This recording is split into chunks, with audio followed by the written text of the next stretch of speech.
Hey, everybody, this is Tom Salemi of DeviceTalks. Welcome back to the DeviceTalks Weekly podcast. It's great to have you here. We have a jam-packed episode. A little later in the program, I'll be talking with Rocco De Bernardis. He's the global president of OTTAVA at Johnson Johnson MedTech. We'll hear the news that J&J released this week. Before that, Chris Newmarker and I will talk with Karthik Bolisetty. He is a senior associate at Gilde Healthcare, and he recently did a analysis of GLP-1 drugs and what they mean to Gilde's portfolio companies for the future of those companies and for the future of MedTech. We'll talk a little bit about that. But before we begin this episode, I want to bring in our sponsor, Aptix. I'm speaking with Greg Tobin. He is the CEO. Greg, welcome to the podcast. Thank you, Tom. Glad to be here with you again. So we kind of know Aptix's story because you've been sponsoring podcasts under your previous name, Global Med MDI, but now you have the great new name Aptix, which is one of those names that when I heard it, I couldn't believe it wasn't already being used because it's so simple to say, simple to spell, which I appreciate, no intercapitalization or anything like that. And I think it just really kind of it suggests action, which I think is very cool. So tell us a bit about the new name. I know the rebranding and the renaming can be quite a process. Certainly, Tom, I'd love to do that. So as you said, we named the company Aptix. And the reason for that is it brings together the aptitude and excellence of more than a dozen companies, which, by the way, have a track record of more than 70 years helping customers solve their complex manufacturing challenges. We specialize in the areas of molding, extrusion, coatings, and assembly. And now under one company, we integrated our manufacturing processes and professionals across our global network from North America to China. And Greg, why did you think the rebranding was necessary? Well, it was necessary for several reasons. As you know, last year, MDI was acquired by TrueArc Partners, a private equity firm focused on enabling transformative growth for middle market companies. Shortly thereafter, we acquired Global Med, a leader in extruded tubing for respiratory, anesthesia, and smoke evacuation applications. These were the first steps in our vision to build a new kind of global manufacturing company. And we also recognized that we needed a name and a brand that was as big as our vision. And we concluded that rebranding was strategically important to bring that vision to life. And so we selected the name Aptix because it makes a bold statement about where we want to go. And also it allowed us to honor the legacy of the companies that preceded our involvement. I want to dig into the rebranding process. We'll hit that a little later in the podcast because I'm sure a lot of people listening, many startup entrepreneurs have wrestled with naming processes of their own. So I want to get some details on that. But folks, if you want to find out about Aptix more right now before we get to later in the podcast, just go to their website. Aptix is spelled APTYX, so aptix.com. You can go there and learn more about the company. But of course, we'll have Greg Tobin back just a little bit later in this episode. All right, you ready for this? Ready.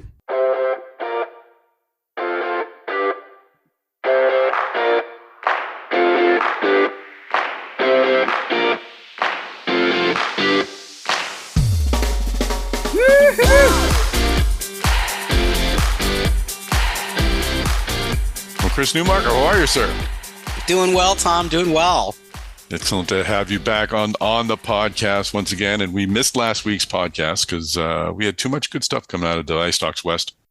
Yeah. Julie Tyler interview and our Dave Rosa interview. So we gave folks a break from this ridiculous routine that you and I have developed. And but we're back. So too bad for them. Yeah, too bad for them. But we brought reinforcements. Happy to have on our opening segment of the podcast, Karthik Bolisetty. He's a senior associate at Gilde Healthcare on the podcast. Karthik, welcome. Nice to meet you guys. Great to be on the podcast. It's good to have you here. Great to have you. Normally we let the experts exist at the end of the podcast when they can be free from our little nonsense. But you were kind enough to want to jump into this fray, so we're happy you had the courage to do so. We'll spare the course. audience talk of snow on the ground in Minneapolis or I whether know we're roasting pumpkins or whatever. you got 3 inches on Halloween, I hear. Oh my gosh. Yeah, All right, we'll move on. Yeah. Don't get me started, Tom. Don't get me started. No pumpkin sausage talk out. We've moved past that. No. We're into Thanksgiving. So Karthik, That's right. tell us a bit about yourself. You're a senior associate at Gilde Healthcare, as I said, a venture capital firm. How did you find your way into medtech venture capital investing? Yeah. It's a fun story. Maybe not the most original. I mean, I think like a lot of people in this space, I started off as kind of a wannabe doctor. I was, pre-med in college, had a lot of folks that worked in healthcare in my family, my father, my sister, and a lot of my extended family, and thought that was a route that, I would eventually explore too. Along the way, while I was in college, while I was picking up a degree in biology, also studied economics and finance as well. And that sort of opened me up to the dark side a little bit. Mm-hmm. Up taking an internship in investment banking my junior year of college, and the world was never the same since. I guess. I mean, with a family full of doctors, do you ever go to like family gatherings and they're just like, "Oh, he's just in investment banking"? Like, do you ever face that? No, I mean, well, I think when I was in investment banking, yes, because people didn't really understand what investment banking was, and I mean, even now I look back and I was like, wait, what was that really? I mean, that's not, yeah.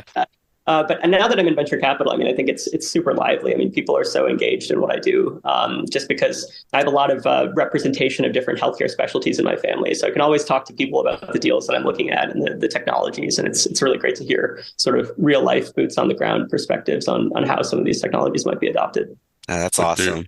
And tell us a bit about Gilde. How'd you end up moving from investment banking to Gilde? And tell us a bit about the firm. It's a Boston firm, or at least you folks are in Boston. So yeah, no, it was a little bit of a circuitous path, I think, to Gilde. So I mean, I've been at a few different venture capital firms since I left banking. Initially, I was at a firm called Longitude Capital, and that was entree into the medical device space as well. Prior to that, had really focused primarily on biopharma. But yeah, I mean, loved my time at Longitude, really fell in love with the medtech space. I think what really appealed to me about devices over biopharma was, one, just the tangibility of a lot of these technologies. They're things that you can really hold in your hand and, see at a macroscopic level how they actually work. And two, I think the ability to really bring these technologies to market in a much more sort of expeditious pathway and, really get to see the impact from start to finish. But I met the folks at Gilde actually while I was at Longitude. We worked together on an investment in a company called Virgo. So that's how I met our general partner, Jeff Pardo, and our other senior associate, Eddie Hanlon. And we really hit it off. And, lo and behold, when, Gilde was raising their sixth fund and looking to kind of build out their team, the timing was kind of right. So I made the jump over. Excellent. Happy to meet you and Jeff. Well, I met you at Fenway at a Goodwin event. I remember that. And then you and Jeff were kind enough to buy me lunch in Boston. And Jeff's now host of the MedTech Talk podcast, which was the podcast I started probably almost 10 years ago now. So he's doing a great job of keeping that going. But I remember at our lunch, we had the conversation about GLP-1 drugs and how that was factoring into venture capital investing. And I hadn't really understood how VC firms would sort of build that into their investment model. So that sort of led to, hey, let's get you on the podcast and talk it through. So Chris and I, and Chris has been sort of talking with the editorial team about what we've been hearing on sort of the larger company levels. They seem to be going, and Chris, you can give a little more detail, but there seems to be sort of a mixed bag as to whether the presence of Wegovy and other weight loss drugs is going to help or hurt business. Obviously, it's helping people, which is great, but we're talking about business. But I mean, we've been over at Mass Device. We've been increasingly covering, the potential effects of this new class of drugs on the medical device industry. But, we were just chatting before we started this recording. I mean, Karthik, you were, saying that your firm's increasingly doing research on the area. I mean, I guess to just start out, I mean, from your standpoint, I mean, how significant of an impact do you think these drugs such as, Wegovy, Ozempic, potentially new drugs that are kind of come out in the future in this GLP class? I mean, how much of an effect are they going to have on med tech and kind of this life sciences tech space in general? Yeah, I mean, it's a really good question. I mean, I definitely don't want to undersell the impact that these therapies could have. I mean, the weight loss that some of these therapies are demonstrating, such as Wegovy, which I think was 15% out to 2 years, and some of the newer generation therapies like Mounjaro have shown even higher than that, something like 20%. I mean, it's definitely astounding, and I think it's super great for patients. I definitely don't want to undersell it. I don't know. I mean, I think at the same time, we're also mindful of some of the impediments to adoption here. I think, not the least of which is sort of pricing and market access. These are pretty expensive therapies. Yeah. I think, average cost, I think for Wegovy and Mounjaro is kind of in the range of, $1,000 to $1,300 per month, sort of net of rebates. So the insurers really aren't covering them yet. Exactly. Yeah. I mean, from what our research can tell, most, commercial payers and CMS are really only covering these for type 2 diabetes. So commercial coverage to date for weight loss is quite limited and is likely to stay that way for some time. When you zoom out, there's 71 million Americans that are, obese, right? And would, in theory qualify for a weight loss therapy like this. When you do the math, multiplying 70 million times, 1,000 to 1,300 a month. I mean, you'd basically kind of bankrupt, the healthcare system. Yeah. So something needs to change there, right? Maybe the pricing comes down. I don't know if I necessarily see a mechanism for that, just because there's only a few therapies that are on the market. Maybe with increased competition that could change, or maybe with new legislation, the government would have more negotiation power. But to me, that's the fundamental constraint as to why it's hard for me to see, with the current state of things, this having a really monumental impact. I mean, they could go generic, but that'll take years and years and years and years down the road. I mean, so, for now, they're going to be really expensive. I mean, so from your standpoint, the insurers aren't going to jump on covering these eventually, because it seems economically, eventually, that could be a huge boon. If people could really lose their weight, then there's all these other really expensive conditions that crop up around, obesity that could, be greatly reduced. I mean, thinking everything from heart disease to diabetes to. Yeah, I mean, I think that's true. I mean, and I think it's interesting, like the tactics that these companies are sort of taking. So, I mean, one thing that I don't think a lot of people appreciate is that CMS is actually forbidden from law from actually covering weight loss medications. So, I don't know that. It would actually be an act of Congress to revise, how CMS covers therapies to enable them to cover a weight loss therapy. So, I mean, what I think the strategy that a lot of these companies are taking is, let's not even, necessarily measure the weight loss in further studies. Let's measure impact on cardiovascular events or on, progression of end-stage renal disease and get those indications on label and have them covered for that. So it's a bit of a loophole. We'll see if that actually ends up, working for them. But, one thing, I think that's one thing that really constrains things, just because, a lot of the patients that would be eligible are, these are Medicare patients, and Medicare can't cover weight loss therapies. So that would include Medicaid as well? State Medicaid programs? I'm not sure of. I'd have to double check on that. That's fine. But that's yeah. Mm-hmm. That's a really interesting point. So, that's something that I had missed. So help us understand. I mean, this is a large macro issue, and it's always interesting when you talk to VCs who you're investing in a company, you're investing in a single technology, you're investing in a single executive team. Your decisions are largely based upon this one sample size, this one N1. When making your investments, but you also have to look at that single event within the larger world. How do macro events like the Wegovy and the advent of these drugs and maybe other macro issues, how do you sort of build that into your investment model? Is it something that is reviewed every year? I actually want to get a nuts and bolts thing, because we have a lot of entrepreneurs who listen to this, and I think it would be fascinating just to help them understand, how VCs make these decisions. So how do you build macro events like this into an investment strategy? Yeah, absolutely. So, I mean, in terms of the nuts and bolts of how it would work, one of the sort of key attributes that we look at when evaluating new technology is, what is the addressable market, right, for this technology? Mm-hmm. And so, when you model an addressable market for a particular indication, there's two components that you care about. One is prevalence, the number of patients that are currently out there that could be eligible for your therapy, and then also the incidence, right? So that's, new patients every year. So that's going to be a component of growth. And if you net out the incidence versus, attrition just from, mortality, patients dying, then you can kind of understand what's the underlying growth rate for that market, right? So when you think of a macro shock like this for the GLP-1s, right?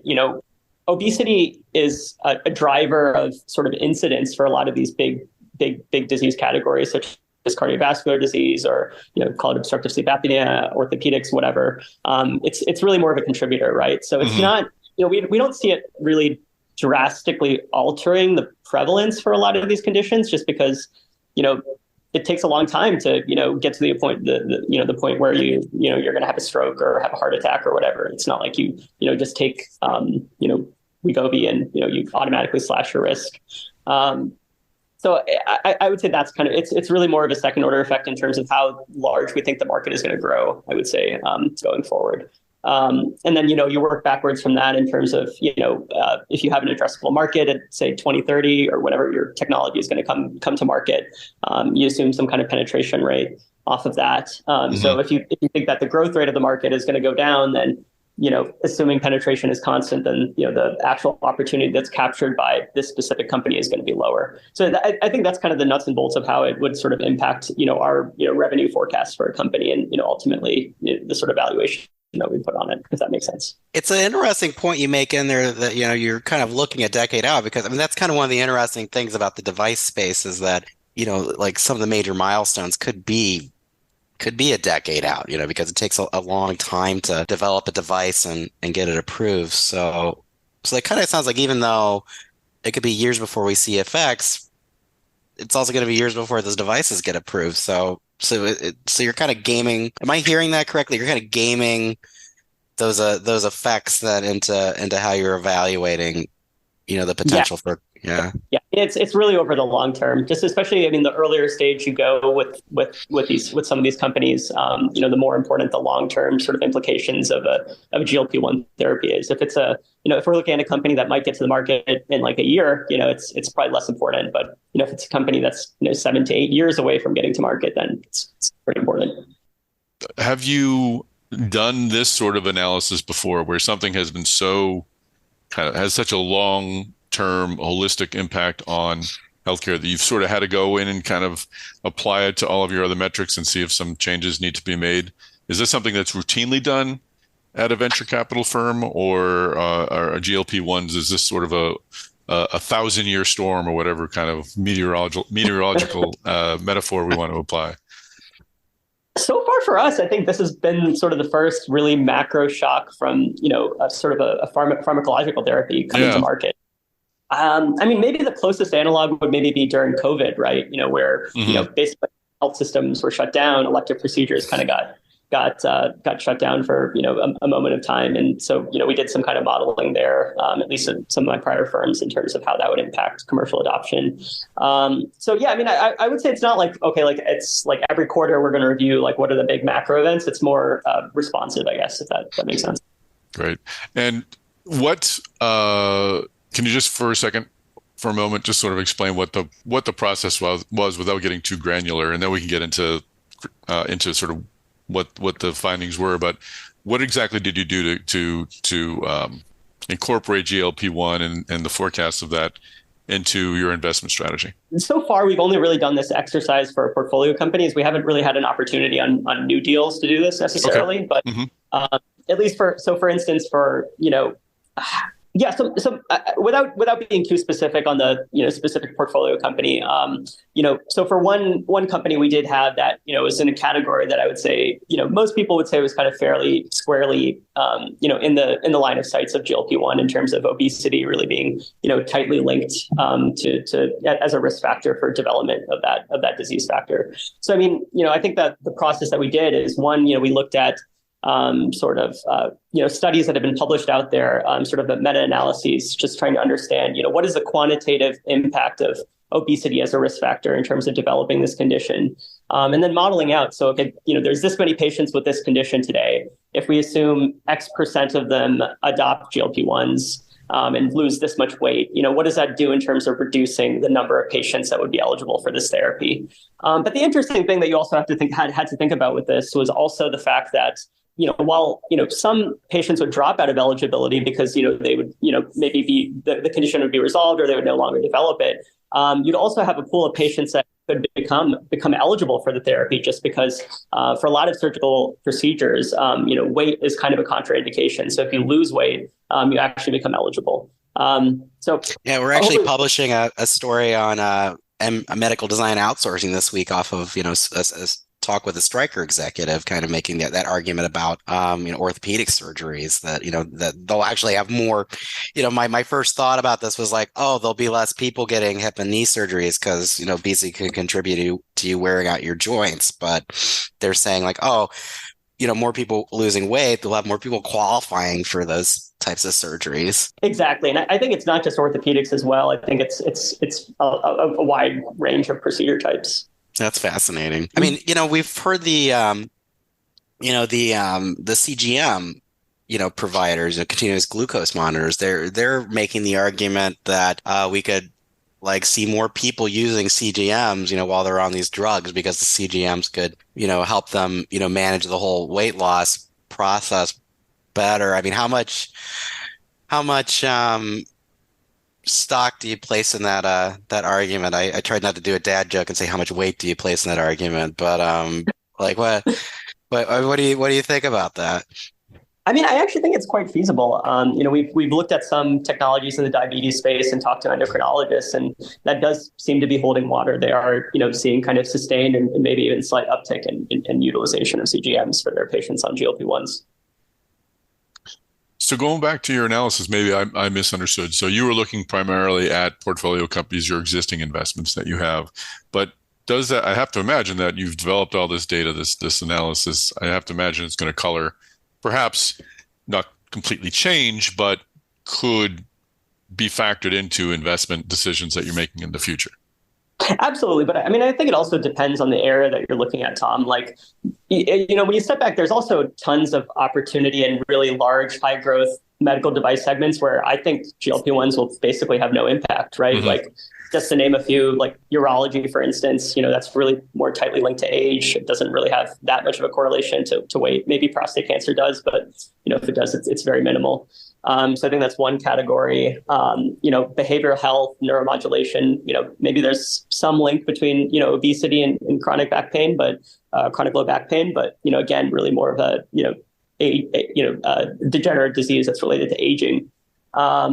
So, I mean, I think it's really more of a product of the deal flow that I've been looking at. Just, it's been in therapeutic areas that just, frankly, I don't think are that touched by GLP-1s. So what you're saying is we're all doomed and we should leave the medtech industry. That's what I'm hearing. Yeah. Am I mishearing you? Unless we want to work on urology. I know that's not what you said. MedTech is doomed. I'm just writing that down right now. My best Ken Brockman from The Simpsons.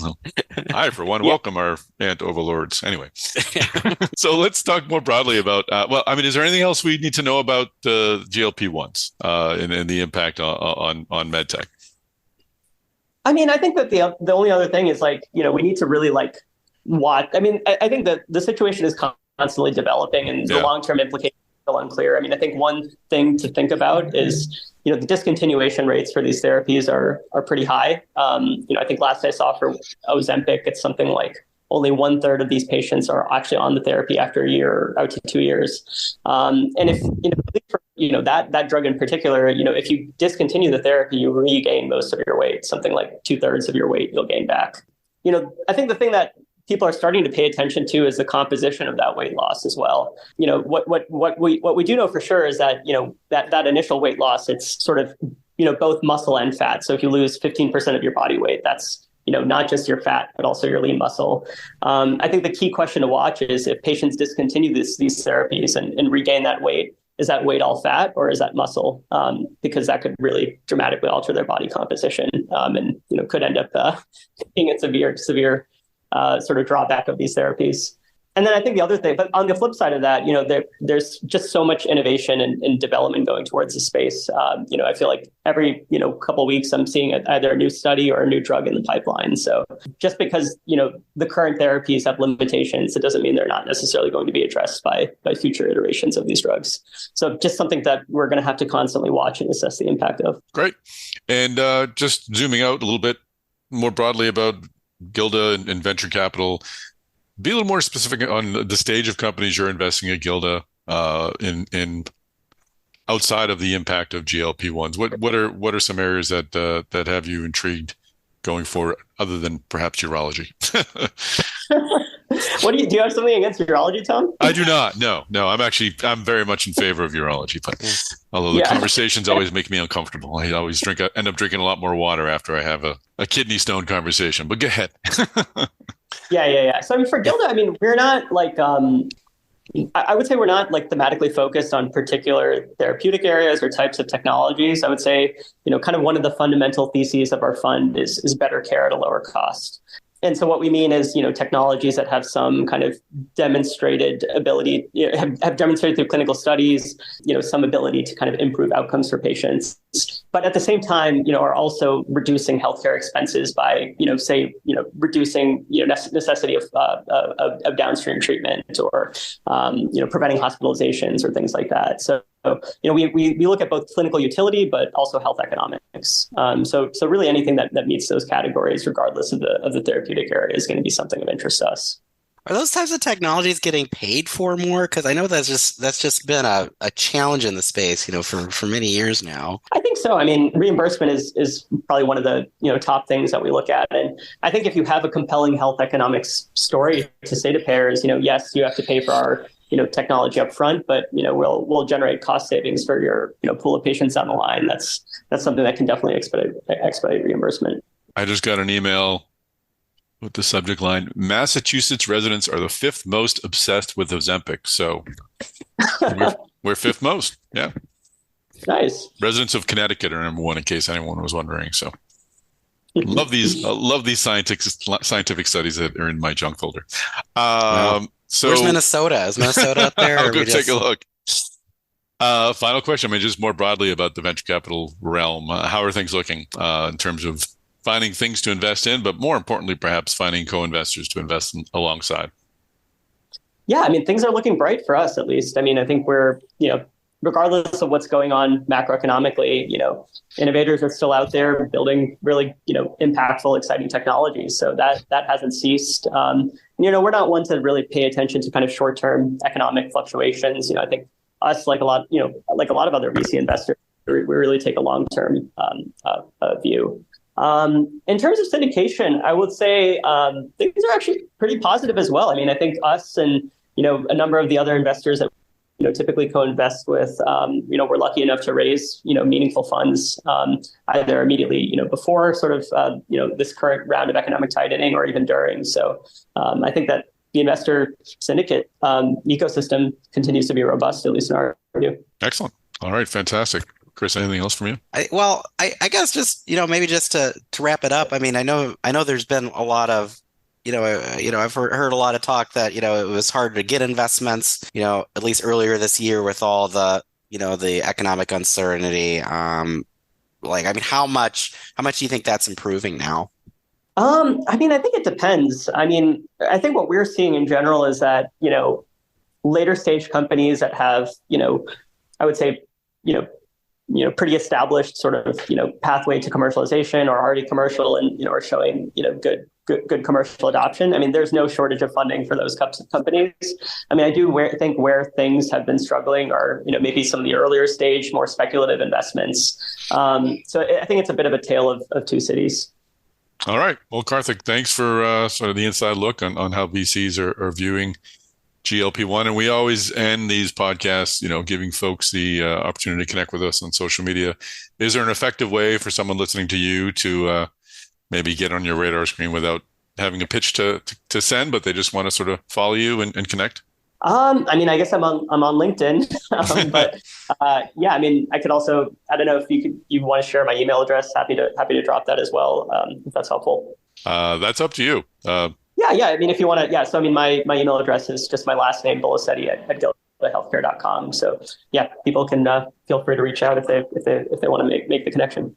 Great. All right. Karthik Bolisetty, thank you so much for joining us on Device Talks. Thanks both. Hope it was helpful.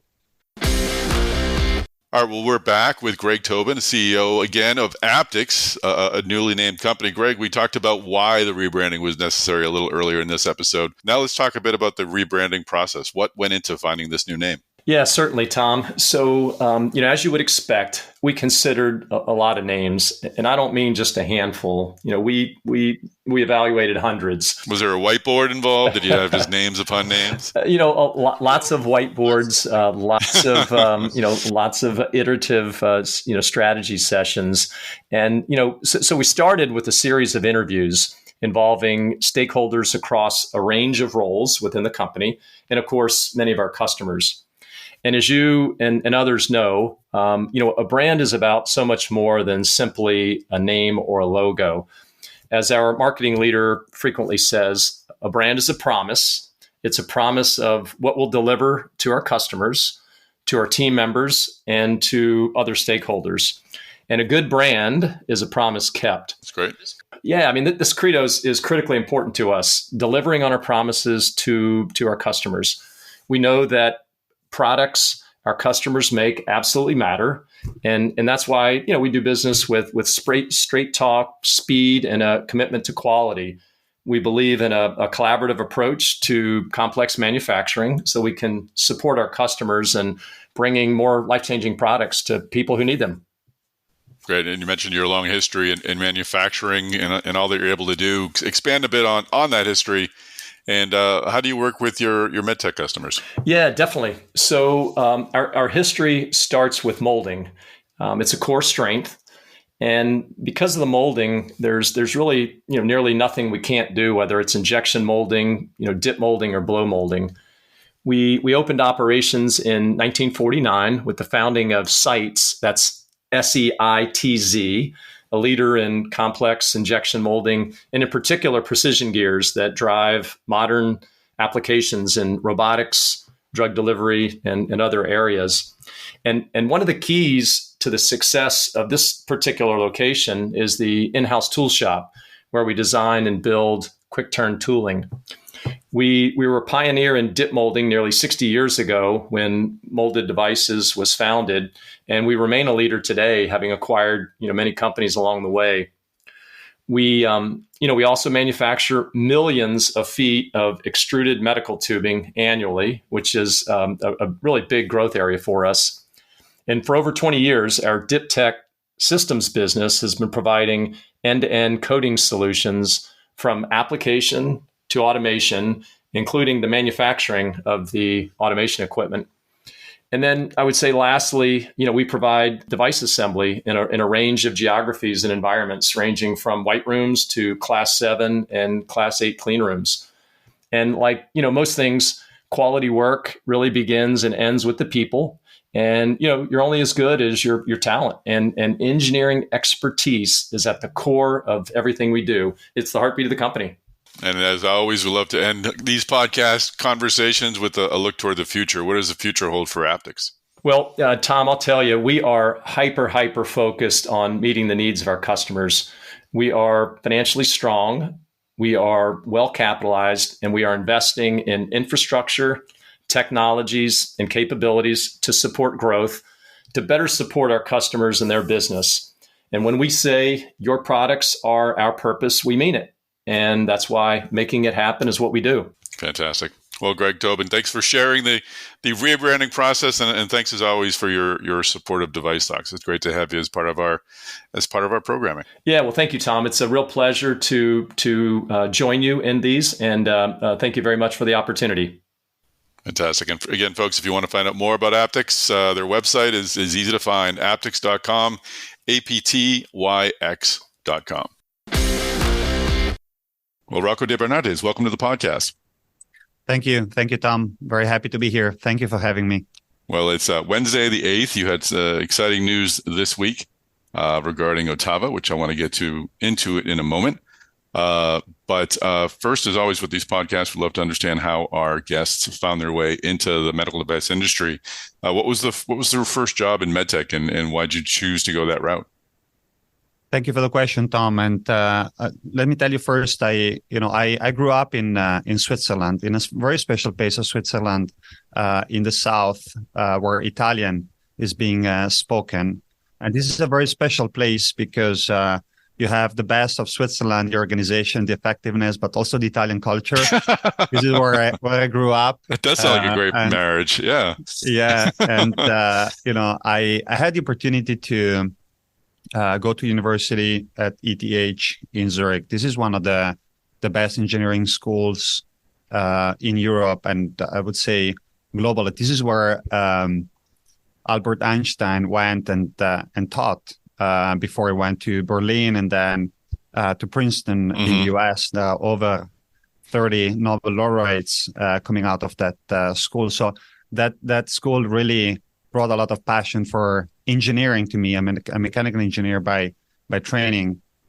And while I was looking for opportunities as an engineer, I started in automotive, and then accidentally, as most of us, I bumped into a very interesting company that was interested in bringing new med devices into the orthopedic space. And I started there as an R&D engineer. And then, 11 cities later, 6 countries later, 3 continents later, here I am still in the innovation space for MedTech, very passionate about it. And most importantly, very passionate about how technology is impacting healthcare, patients around the world. That combination of technology and healthcare is something that I'm personally very passionate about.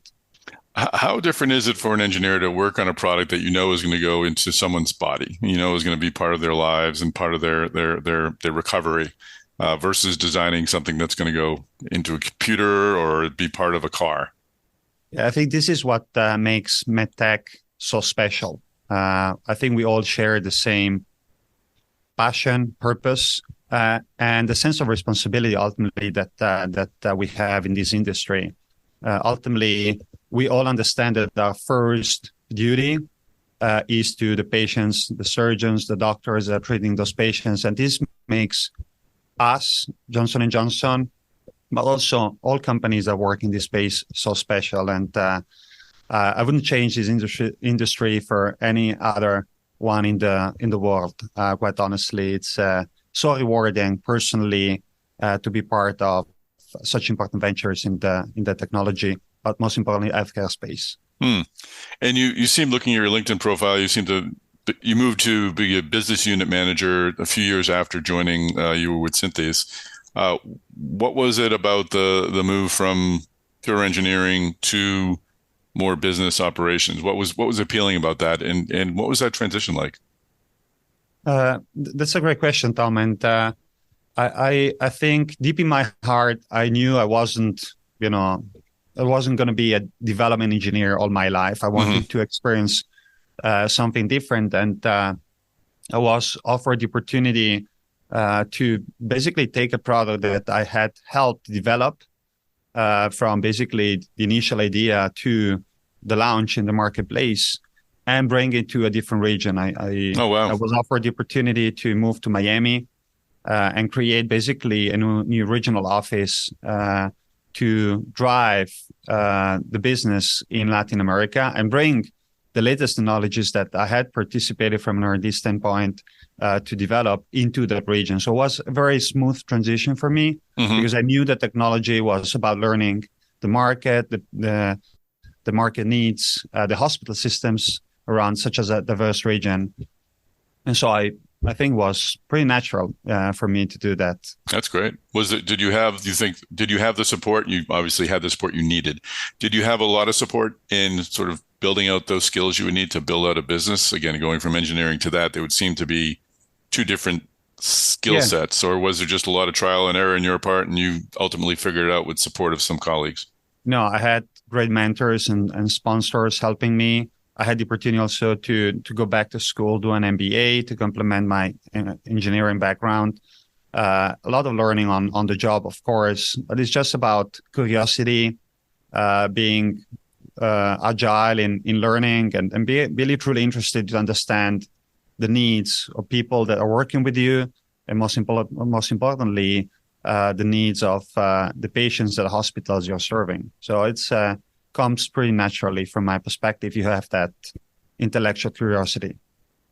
And you moved from Synthes to J&J. Was that part of an acquisition? Were you part of the acquisition, or was it? Okay. Yeah, I joined J&J about 11 years ago as part of the acquisition from J&J of Synthes at that time, and I've been there since then. Multiple roles, mostly managerial roles in strategy, leading smaller organization, bigger ones, growth businesses, turnarounds, a little bit of everything, until I was offered the opportunity to come back into the innovation space, close the circle to a certain extent with OTTAVA. And the interesting thing is that I was here in the Bay Area about 25 years ago as an engineer, and I'm closing the circle now, coming back to the Bay Area and being part of this incredible program, which is OTTAVA.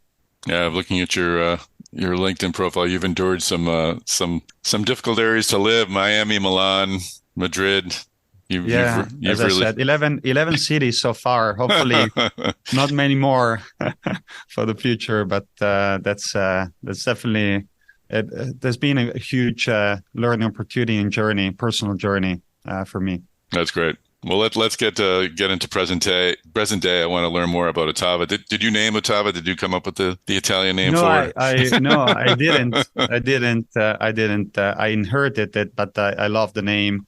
It's a good one. It's basically about it's associated with music, playing an octave higher. So we're excited about that.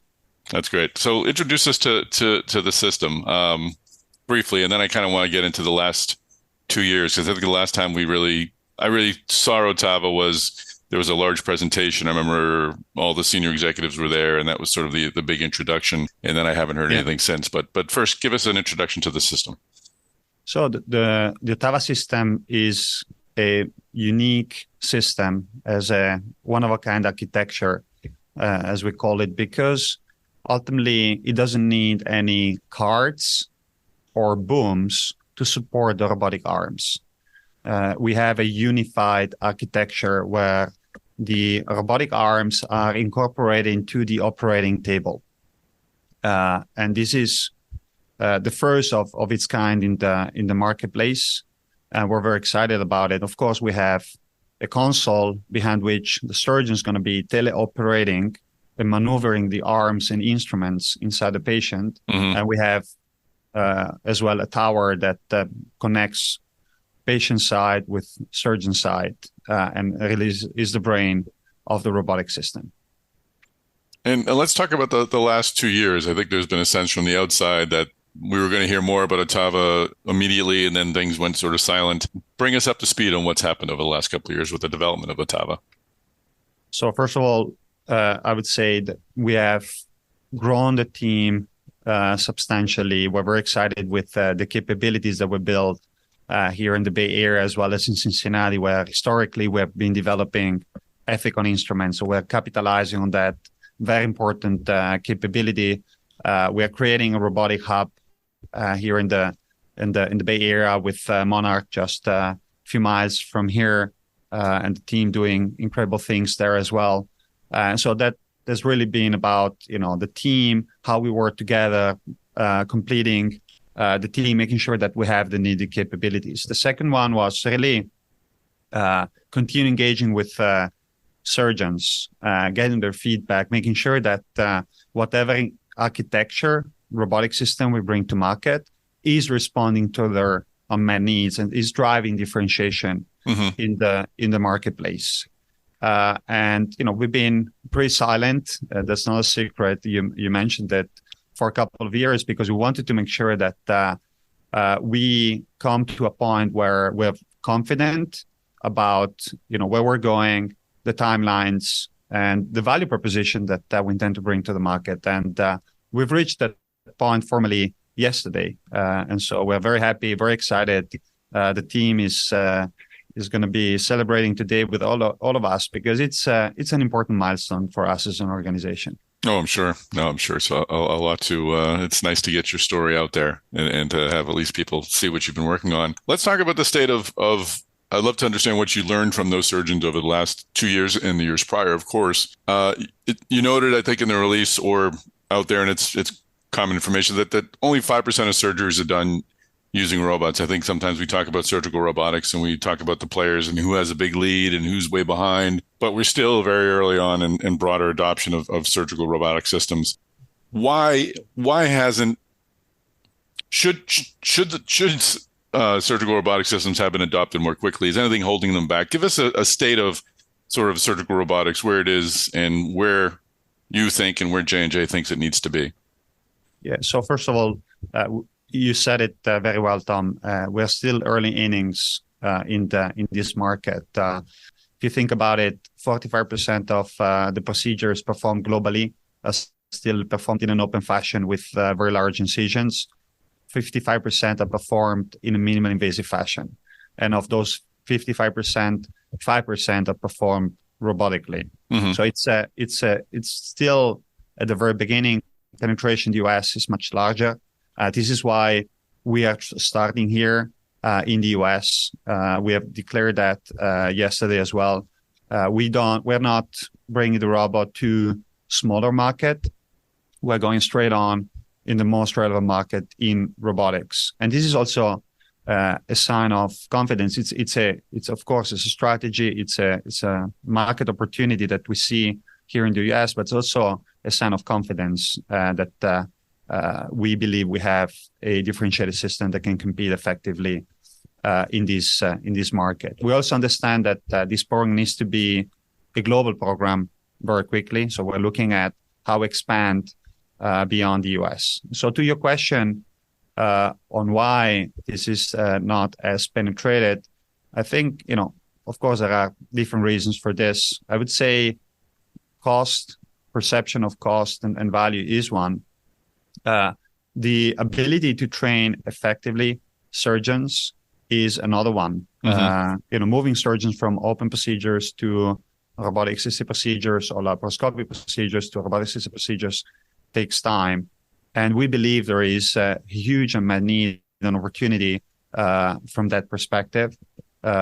We have established through our J&J Institute a new specialty to address that specific need of training, accreditation, standards in robotics. And, just for you to know, 150,000 surgeons are trained by Johnson Johnson Institutes every single year. So wow. This is what we do best. And I think this is going to be a very important driver of accelerated adoption.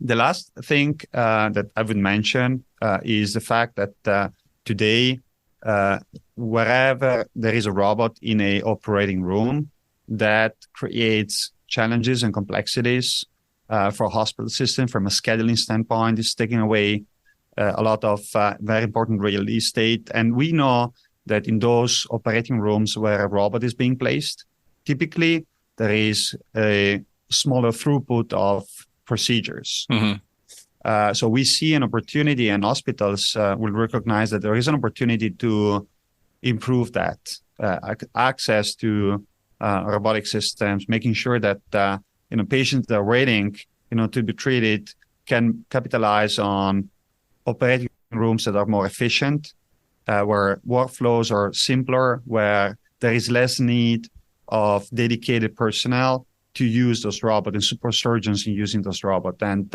OTTAVA addresses a lot of this through its unified architecture, the simplicity and the flexibility that it provides from a workflow standpoint.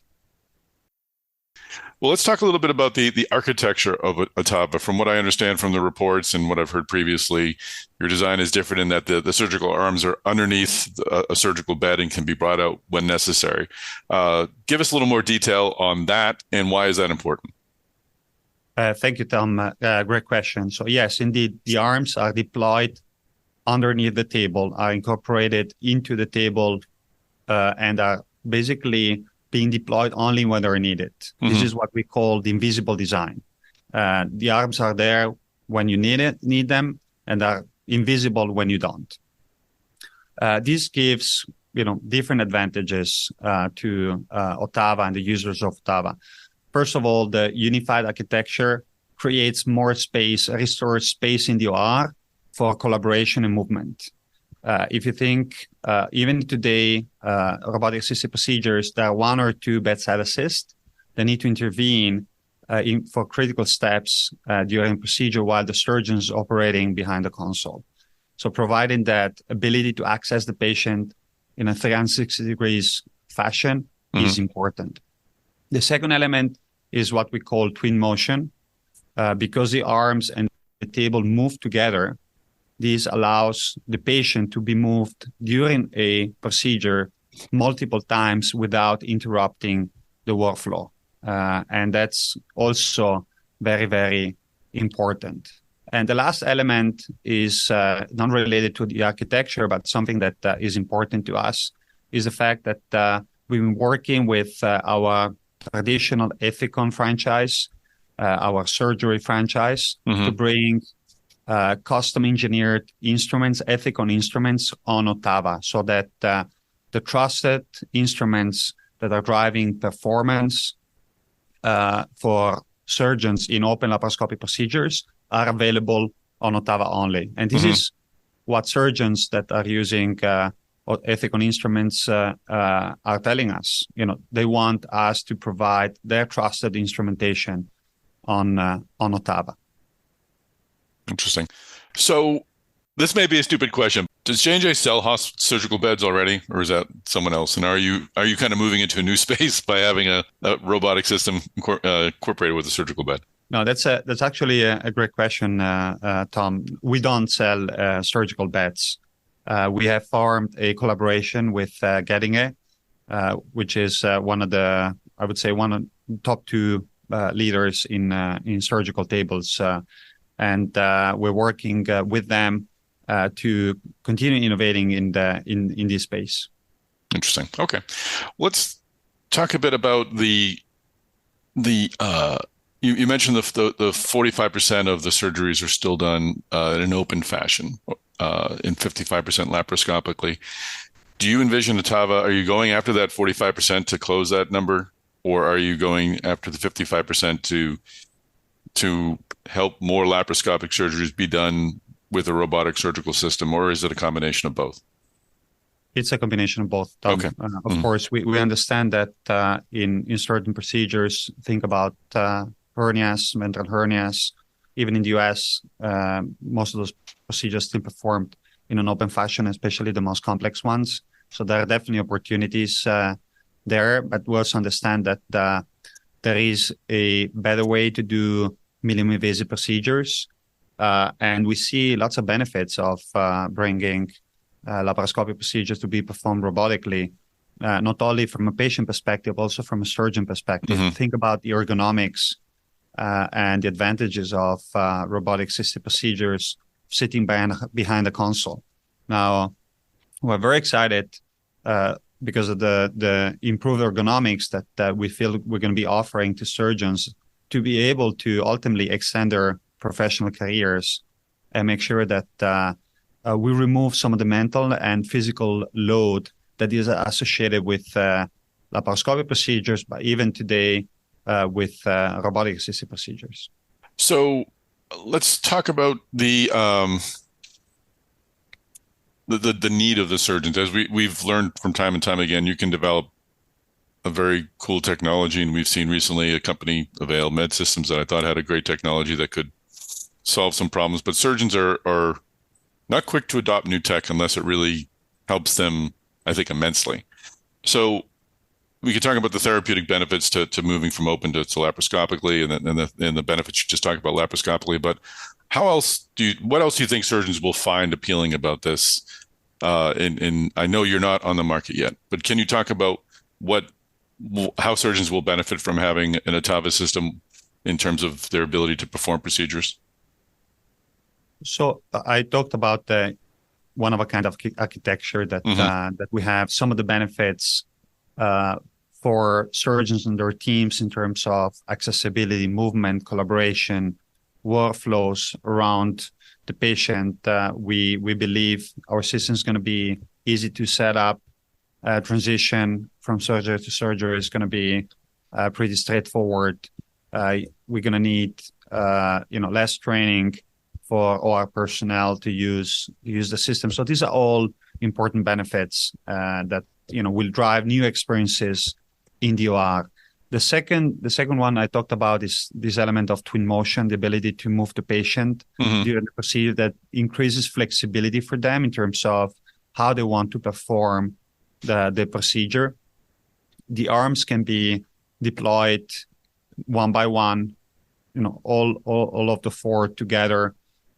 We are still testing the limits of the platform. We're excited about the opportunities and that platform might provide. And the more surgeons test it, the more they learn, the more they stretch the platform from that standpoint. And the last element is the fact that we're going to be driving consistency of experiences and performance for them across surgical modalities. They might be performing laparoscopic procedures one day, robotic-assisted procedure another day, open procedures in a different day. The fact that they're going to have that consistency through the ethical instrumentation is a very important element. Think about stapling, the stapling devices that we offer. We are market leader in stapling devices, and stapling is a very sensitive step, a very important step in a procedure. This is where, for instance, in an oncologic procedure, a tumor is being removed and the healthy tissue need to be reconnected together. And the main concern by surgeons is, how do I control postoperative complications? How do I control postoperative leakages? And our stapling devices are the ones that are being trusted to ensure that that risk is being minimized. Having those staplers on OTTAVA is going to be very important for them. Even today, surgeons are using robotic assisted procedures or performing robotic assisted procedures. They choose to still use our manual staplers for that specific step in the procedure. So that consistency across is going to be important. Interesting. And your title also includes digital surgery, and I think somewhere along the line we started calling surgical robotics digital surgery robotics, and it's kind of talk about the digital surgery element to this. Are there advances and I guess I see it as digital surgery as imaging, information flow, things like that. What sort of upgrades will we see in the digital surgery side, and what kind of functionality will that give surgeons? That's another great question, and of course, one of the main issues that we see, one of the main needs is that we have today a lack of access to data that are connected and providing insights. And OTTAVA is going to be digitally connected, from day one. Part of our digital ecosystem is going to provide a dedicated digital experience with different capabilities around surgical analytics and focused on learning and training to begin with. So we're very excited about that. But to your point, there is more to be done in this space. We're still early stages in robotics, but also early stages in unlocking the power of data to support better treatment for patients around the world. And let's final questions. Just look at the future, specific future about OTTAVA. You filed your IDE. Clinical trials are next. What does that look like, both in number of trials, number of participants, as much as you can share, locations, and how do you have a time frame that you're able to share as to when you'd like to get to a next stage? Thank you, Tom. We're so excited that we're finally able to share more about our timelines, and what we shared yesterday is that it is our intention to submit a request to the FDA to initiate U.S. clinical trials in the second half of 2024. Beyond that, we're not ready to declare more at this stage. We're going to be running those clinical trials in the U.S. We have already some sites that have committed to support us in such a critical endeavor, but definitely more to come on that front. And it's going to be exciting for us, for patients, for hospitals, and we're looking forward to that important milestone. And final question about the future, more broadly about surgical robotics. During the time you've been working on OTTAVA and things have been quiet, speculation begins to grow, and I'm sure I did my part in fostering it as to what could a company like J&J do. You've got size, you've got scope, you could acquire companies. There's a lot of startups out there trying to build companies. How does the future of developing J&J's surgical robotics portfolio look? Do you see them all coming internally? Do you see acquisition maybe being part of it? You've got currently VELYS, and now you'll have OTTAVA. As you grow out, where do future systems likely come from? I would say, we are extremely committed to our existing programs, OTTAVA, Monarch, VELYS. We have multiple outstanding programs within J&J. Some of them are already commercially available. OTTAVA still in a preclinical phase. We see lots of potential for those programs. As J&J, we continue being, open, of course, in whatever for whatever innovation is available out there. There is a lot happening, and we're following the market like you very closely to understand what opportunities there might be. But I would say for the time being, our mainstream programs are very well defined, and we're excited about their potential and what's to come. Excellent. All right. Well, we appreciate the update, and thanks for joining us on the podcast. Thank you, Tom. Really appreciate it. All right. Well, that is a wrap. Thanks so much for joining us on this episode of the DeviceTalks Weekly podcast. You can reach me on LinkedIn, Tom, Salemi at DeviceTalks. You can find Chris Newmarker, as in a Newmarker, on LinkedIn as well. He is the executive editor of Life Sciences here at Mass Device. Of course, we would love you to like, follow, and or subscribe to the DeviceTalks Podcast Network. We have some new podcasts coming out. Next week, we're sending out our first episode of AI Meets Life Science, brought to you by our managing editor, Kayleen Brown, and our pharma editor, Brian Bunce. They'll be talking to leaders in the life sciences space, medtech included, pharma also, to better understand how artificial intelligence will be impacting our industry.